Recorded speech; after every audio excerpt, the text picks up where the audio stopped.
بسم اللہ الرحمن الرحیم۔ عزیز طلبہ السلام علیکم، میں خرم رضا، آپ دیکھ رہے ہیں میرا یوٹیوب چینل اردو کلاس خرم۔ حاضر ہوں آج نئے عنوان کے ساتھ۔ آج کا ہمارا عنوان 11ویں جماعت کی گلزار اردو سے افسانہ آب حیات۔ اس افسانے آب حیات کی مکمل مشق پر ایک ویڈیو ہم پہلے بنا چکے ہیں۔ آج اس افسانے کا مرکزی خیال اور خلاصہ پڑھیں گے اور اس کے ساتھ مصنف کا تعارف بھی ہوگا۔ آگے بڑھنے سے پہلے جن دوستوں نے ابھی تک ہمارا چینل سبسکرائب نہیں کیا، ان سے گزارش ہے کہ اردو کلاس ود خرم کو سبسکرائب کریں اور ساتھ میں لگے بیل آئیکن کے بٹن کو دبانا مت بھولیں تاکہ ہماری نئی آنے والی ویڈیو آپ تک وقتاً فوقتاً پہنچتی رہے۔ اگر آپ کوئی کسی عنوان پر آپ کو لیکچر چاہیے تو آپ پلیز کمنٹ ضرور کیجیے۔ بڑھتے ہیں اپنے لیکچر کی طرف۔ کتاب سے لیا گیا اسکرین شاٹ آپ کی اسکرین پر موجود ہے۔ اس کی مکمل مشق ہم پہلے پڑھ چکے ہیں، مگر آج مرکزی خیال اور خلاصہ پڑھنے جا رہے ہیں۔ مصنف کا تعارف ہے غلام ربانی آگرو۔ تعارف: غلام ربانی آگرو 5 نومبر 1933 عیسوی کو نوشہر و فیروز میں پیدا ہوئے اور 18 جنوری 2010 عیسوی کو حیدرآباد میں وفات پائی۔ وہ سندھی اور اردو کے مشہور ادیب، افسانہ نگار اور محقق بھی تھے۔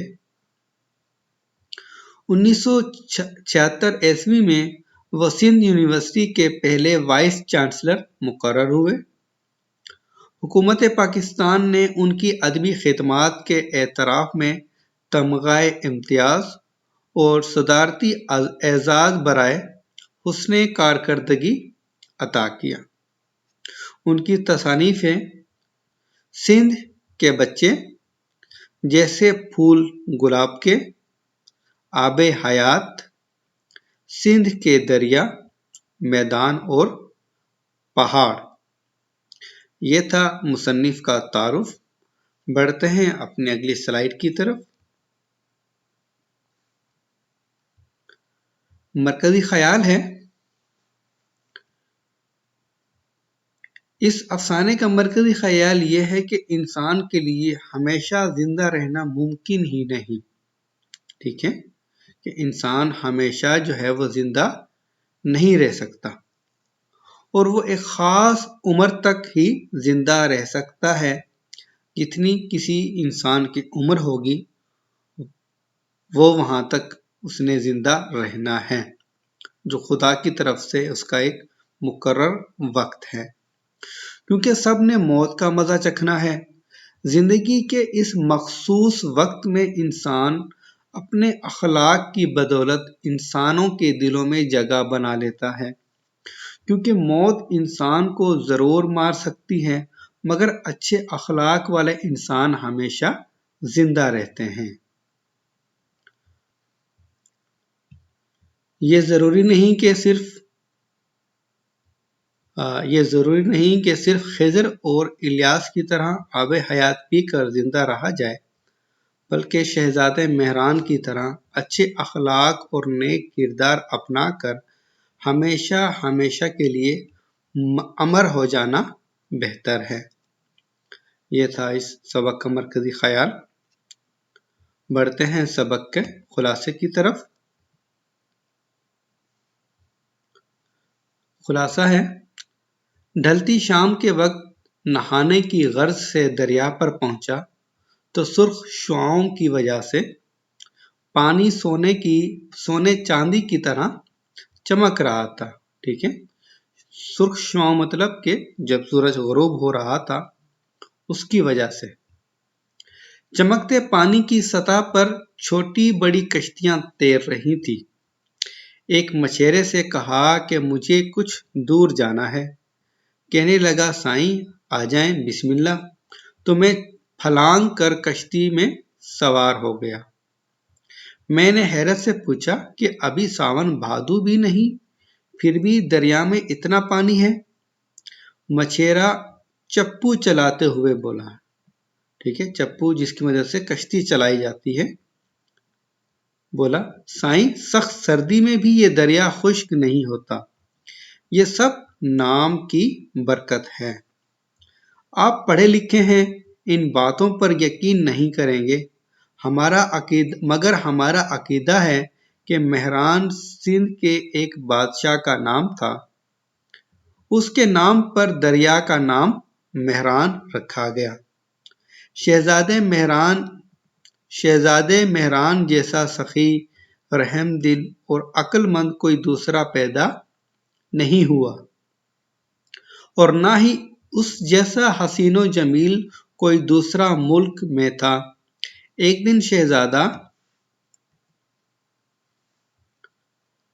اپنے دوستوں کے ساتھ شکار کھیلنے نکلا۔ سارا دن گزر گیا مگر کوئی شکار ہاتھ نہ لگا۔ پہاڑی کے دامن میں ایک ہرن گھاس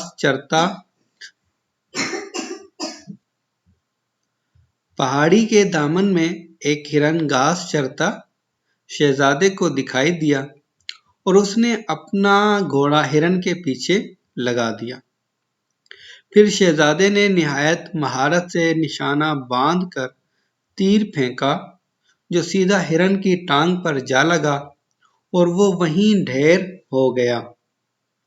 شہزادہ جب ہرن کی گردن پر چھری پھیرنے لگا تو اس کے ہاتھ کانپنے لگے۔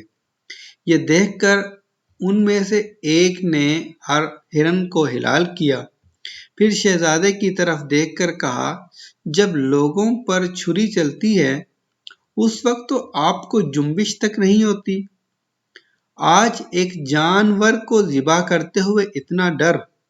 شہزادہ بولا اس کا جواب میں بعد میں دوں گا، پہلے رات گزارنے کی کوئی مناسب جگہ تلاش کرو۔ ہرن کو پکانے کا انتظام کیا گیا۔ کھانے کے دوران شہزادہ کہنے لگا جس وقت میں ہرن کی گردن پر چھری پھیرنے لگا تو اس وقت میری آنکھیں ہرن کی آنکھوں سے ٹکرائیں۔ ہرن کی آنکھیں اتنی خوبصورت ہوتی ہیں جیسے نرگس کے پھول اور اتنی چمکدار جیسے آسمان میں ستارے،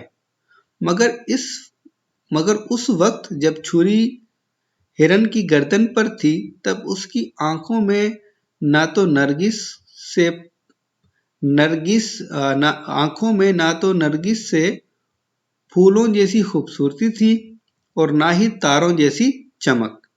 اس وقت اس کی آنکھوں میں صرف موت کا سایہ تھا، جیسے وہ کہہ رہا ہو شہزادے ایک دن تمہاری بھی باری آئے گی، پانی کا ڈوبا کتنی دیر تک اپنا بچاؤ کرے گا؟ وزیر زادہ بولا کہ میرے والد نے بتایا تھا کہ جب سکندر بادشاہ اس ملک میں آیا تھا تو اسے ایک جوگی نے بتایا تھا جس پہاڑی پر ہم بیٹھے ہیں یا پہاڑی کے دامن میں ہم بیٹھے ہیں اس میں ایک غار ہے،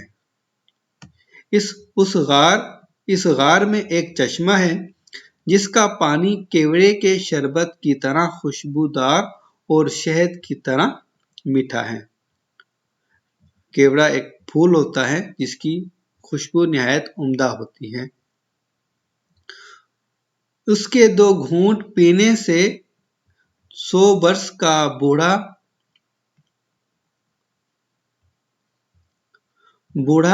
16 سال کا جوان بن جاتا ہے اور اسے ابدی حیات مل جاتی ہے۔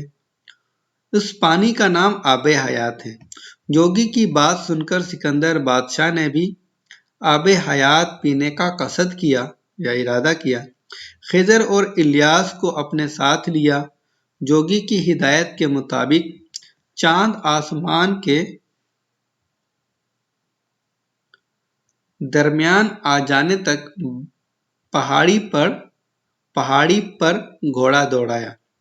پہاڑی پر کچھ دیر پیدل چلنے کے بعد اسے 2 سوکھے درخت نظر آئے جس کے بیچوں بیچ وہ غار تھی۔ وہ تینوں غار میں داخل ہوئے اور گپ اندھیرے کے باعث وہ تینوں ایک دوسرے سے بچھڑ گئے، کیونکہ غار تھی اور غار میں جو ہے وہ گپ اندھیرا تھا، روشنی کا کوئی ذریعہ تو تھا ہی نہیں، اس لیے وہ تینوں ایک دوسرے سے بچھڑ گئے۔ خضر نے عقل مندی سے کام لیتے ہوئے ایک زندہ مچھلی اپنے ساتھ لی۔ وہ بہت دیر تک غار میں پیدل چلتے رہے۔ اچانک مچھلی نیچے جا گری اور گرتے ہی ایسی آواز آئی جیسے کوئی چیز پانی میں گری ہو۔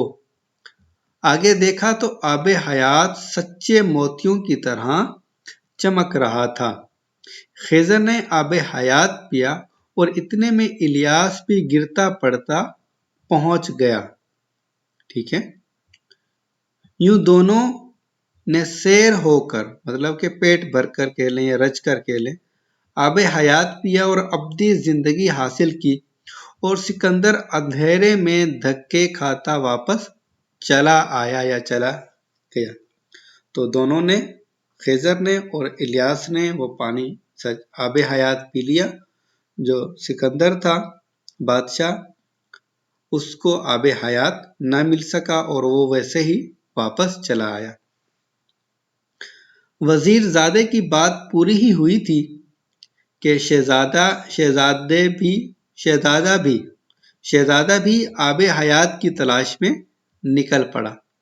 کہنے لگا کہ سینکڑوں سال پہلے سکندر نے اپنا نصیب آزمایا، آج میری باری ہے۔ سب نے سمجھانے کی بہت کوشش کی مگر شہزادے نے ایک نہ سنی۔ گھوڑے پر سوار ہو کر اللہ توکل پہاڑ کی جانب رخ کیا۔ سکندر اور خضر کی ڈگر پر چل کر غار تک پہنچا۔ ڈگر کا مطلب یہ ہوتا ہے اس کے طور طریقے پر، جس طرح سکندر اور خضر جو ہے وہ چل کر غار کی طرف پہنچے تھے، جو طریقہ انہوں نے اپنایا تھا، یا جس طرح وزیر زادے نے جیسے بتایا تھا شہزادے کو، ویسے ہی چل کر وہ غار تک پہنچا۔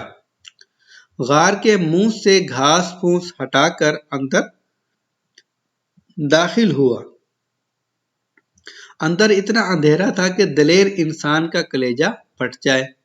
کچھ دیر پیدل چلنے کے بعد ایسی آہٹ سنی، چونک کر رک گیا۔ شہزادے کے چہرے پر مسکراہٹ بکھر گئی، کیونکہ آواز ایسی تھی جیسے کوئی پانی میں ہو۔ آواز سنتا ہوا آگے بڑھا، دیکھا تو سامنے آب حیات کا چشمہ چمک رہا ہے۔ چشمے کے کنارے پر ایک مچھلی منہ نکال کر شہزادے کو خوشامدید کہتی ہے۔ شہزادہ حیرت سے بولا، تم یہاں کیسے؟ مچھلی سارا قصہ بیان کرتی ہے اور کہتی ہے کہ آب حیات پینے کے بعد اب سوائے زندہ رہنے کے کوئی چارہ نہیں، کہ آب حیات جو اس نے پی لیا تھا۔ کئی صدیوں بعد کسی جاندار کا منہ دیکھا ہے، میرے پاس آؤ تم سے 2-4 باتیں کر لوں، یہ مچھلی کہتی ہے شہزادے کو۔ یہی وہ آب حیات ہے جس کا ذکر تم نے کتابوں میں پڑھا ہے۔ کہنے لگی کہ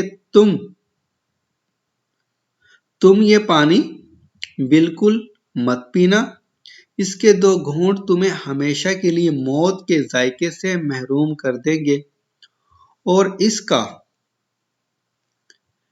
1 قطرہ تمہیں 16 سال کا جوان اور 100 برس کے بڑھاپے کا دائمی عذاب دے سکتا ہے۔ مچھلی شہزادے سے مخاطب ہو کر، سنو شہزادے، اس آب حیات کی ایک خوبی یہ بھی ہے کہ سفاک اور برے شخص کو آب حیات کا 1 قطرہ ابدی حیات عطا کر دے گا، مگر ایسا جیسے 100 برس کا ضعیف، جو نہ زندوں میں ہوگا اور نہ مردوں میں۔ جیسے بچھو جو ہر کسی کو صرف ڈنک مارتا ہے۔ نیک اور رحم دل انسان کو آب حیات کا ایک قطرہ ابدی زندگی عطا کر دے گا، جیسی مور کی، ٹھیک ہے، مور کی طرح خوبصورت زندگی جو سارے پرندوں میں خوبصورت ہوتا ہے۔ اب یہ یقین کرنے کے لیے نیکی تمہارا پھل ہے یا بدی، اس پانی میں دیکھو اور اس پانی میں جو انسان کی آنکھوں میں ہوتا ہے۔ آنکھ کیونکہ انسان کی روح کا آئینہ ہوتی ہے۔ جو کبھی تمہیں اپنی آنکھوں میں شرم و حیا اور رحم دلی نظر آئے تو سمجھو کہ نیکی تمہارا پھل ہے۔ اگر تمہیں اپنی آنکھوں میں جھوٹ اور ظلم نظر آئے تو جان لو کہ تمہارا پھل بدی ہے۔ اگر تمہاری روح کالی ہے تو اس کے لیے آب حیات کے ہزاروں چشمے بھی کم ہیں۔ اگر تمہاری روح پاک ہے تو پھر تمہیں کسی بھی آب حیات کی ضرورت نہیں، کیونکہ تمہارا نام تب تک قائم رہے گا جب تک بقا کو بقا ہے۔ مچھلی غوطہ لگا کر پھر کہنے لگی تم ایک ملک کے حکمراں ہو اور کسی حکمراں کو یہ حق نہیں کہ وہ اپنی عوام کو تو بیماریوں میں پسنے کے لیے چھوڑ دے اور اپنے گوشت پوست کے مجسمے کے لیے آب حیات پیے۔ پھر کہنے لگی ایک حکمراں کو زیب نہیں دیتا کہ خود لذیذ کھانوں سے پیٹ بھرے اور اس کی رعایا دال چٹنی کھائیں۔ وہ اپنے جسم پر اطلس و ریشم کی نمائش کرتا پھرے، جبکہ عوام بیچاری کے جسم پر کپڑا نام کی کوئی چیز نہ ہو۔ آخر میں کہنے لگی شہزادے تمام باتوں کو دھیان میں رکھو اور پھر اگر چاہو تو بے شک آب حیات پی لو۔ شہزادے کا سر ندامت سے جھک گیا اور آنکھوں سے آنسو جاری ہو گئے۔ آنسو آنا تھا یہاں پر، آنکھوں سے آنسو جاری ہو گئے۔ شہزادہ آب حیات پیے بغیر غار سے نکلا اور اپنے دوستوں کو لے کر فوراً اپنے محل کی طرف روانہ ہوا۔ اگلے دن اعلان کیا کہ میرے ملک کے امیر و غریب سب برابر ہیں۔ میرے ملک کا طاقتور سے طاقتور آدمی تب تک میرے لیے کمزور ترین ہے جب تک کہ میں اس سے وہ سارے حق نہ چھین لوں جو اس نے دوسروں سے زبردستی ہتھیا لیے ہیں۔ کہتے ہیں کہ اس کے بعد اس کے ملک میں نہ کبھی قحط پڑا اور نہ ہی کسی کے ساتھ ظلم ہوا۔ شہزادہ مہران کی وفات پر اس ملک کا ہر فرد سوگوار تھا۔ بچے، بوڑھے، جوان، مرد، عورتیں سب افسردہ تھی۔ شہزادے کی وفات کے دوسرے دن دربار میں باہم مشورہ ہوا کہ شہزادے کی یادگار کے لیے کوئی ایسی چیز تعمیر کی جائے یا جاری کی جائے جو ہمیشہ شہزادے کی یاد دلاتی رہے۔ کسی نے مشورہ دیا کہ مینار بنوایا جائے، کسی نے کہا کہ قیمتی سکہ جاری کیا جائے۔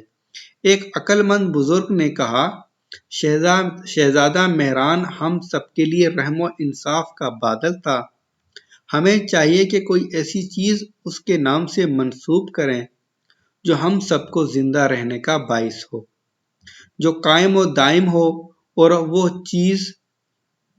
وہ چیز ہے یہ ہمیشہ بہتا دریا۔ اگر یہ نہ ہوتا تو سندھ ویران اور بنجر ہو جاتا۔ سب نے ان کے مشورے کی داد دی اور یوں اس دن سے اس کا نام مہران پڑ گیا۔ مچھیرے کی بات پوری ہی ہوئی تھی کہ کشتی کنارے جا لگی۔ مچھیرے کو کرایہ دے کر ایک محبت بھری نگاہ